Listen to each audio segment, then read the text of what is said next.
So which of the following is the appropriate next step in the evaluation of this patient? So right now we're thinking of next steps. So you have to have a diagnosis already, and then what you're doing to basically treat or finish the diagnosis, right? Um, Good. we see that these are different test mechanisms. And then so we're gonna go up, and then a 28-year-old woman presents to clinic 2-week history of feeling tingling sensations and movements of her skin. No visible cause. She denies any history of drug use and has no significant medical history. On physical examination, you observe no skin abnormalities. Which of the following is the appropriate next step? All right. Um, okay. Trying to see what I'm doing. So again, we don't see a visible cause, but there is the feeling and tingling sensation there. No history that we are aware of. So no, it's not a medical or a drug-induced feeling, and no past medical history there. And so we're looking at anti-nuclear antibody test, electromyography, medical link challenge test, psychiatric evaluation, and skin biopsy. So talk to me first before we look at the answer choices. Okay. What is the diagnosis? I want you to commit to it. Even if it's incorrect, I want you to think out loud and be like, okay, I think she has this. So this patient comes to you. Now you have to be like, okay, so what do you think she has? Um, Possibly been a nerve issue, or it's like in her head.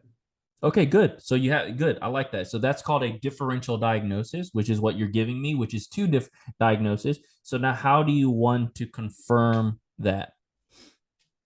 Well, just speaking from like, I don't know if this is appropriate to do this, but like, I like to draw from my experience like in the clinic. So whenever Of with a course. nerve, like you don't want to like write the patient off, right? You never want to assume that they're like an issue that's not really an issue. It's present, they're kind of making it up. And so you want to kind of try your best to figure out what it is first before you make the differential, like, oh, like no, it's a made up thing, or like it's in their head that they're feeling it. And so I would say, because my differential is the nerve issue or it's a psychiatric thing, I would test the nerve thing first. Okay. That makes What sense. And what would you pick? then I'm not quite sure what the methylcholine challenge test is, but like if it's acetylcholine and you sort of test like neuromuscular junction and synapses thing there, I would go with that one.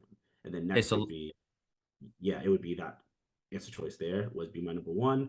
And then number two would probably be the psyche valve. okay, so let's get it between these two. Okay. So test taking strategy, I always say don't pick something that you don't know. Okay. The reason why I would say that is that your brain is a very interesting thing. Okay. If it doesn't know what it is, it starts making up information that could or could not be true. So it's not reliable, right? Mhm. So I always say an answer choice that you don't know 100% what it is, you can't pick it, if that makes sense. Okay. Okay. So what do you want to pick here? Then I don't know what that is. So I'd go psyche valve. Okay, good. So let's talk about this together. Okay. So anti-nuclear antibody test, right? That's going to be okay. By the way, just before we go deeper in this, this is a not appropriate step one question. There's some of these sprinkled into this bank. This is more of a step two question. So just keep in your mind that the key thing when doing these questions, I'm more concerned about you getting the diagnosis correct. Okay. When it says appropriate next step in evaluation or management, that's a more of a step two question. You won't get these kind of questions for step one, just so you know. Okay.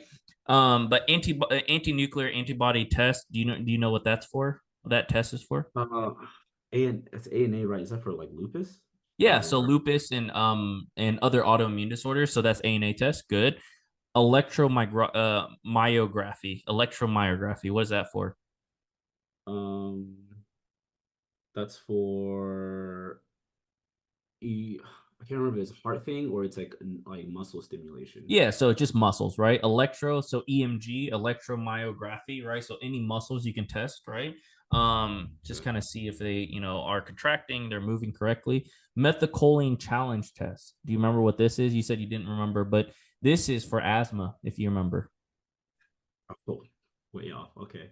Yeah, so I methacholine, don't if like. you remember, right, this causes a bronchospasm in a sense, right? So if you inhale this, then what happens is it triggers asthma, right? And so this is how you confirm someone who has asthma, because most people that have asthma, when they don't have an attack, their spirometry is normal and they're breathing normal. So how you see if they have asthma is you can do a methacholine challenge test, right? Um,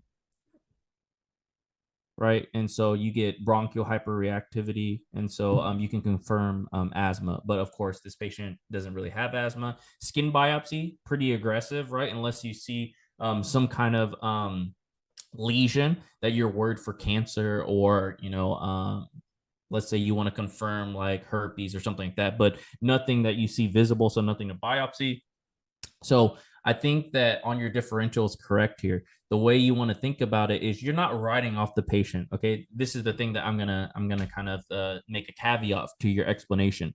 You're not really writing off the patient, but remember, a psych issue is still an issue, right? So if this patient thinks that she has creepy crawlies all over her, or she feels that, right, and is a psych issue, then you can help her with that, but you got to diagnose it, right?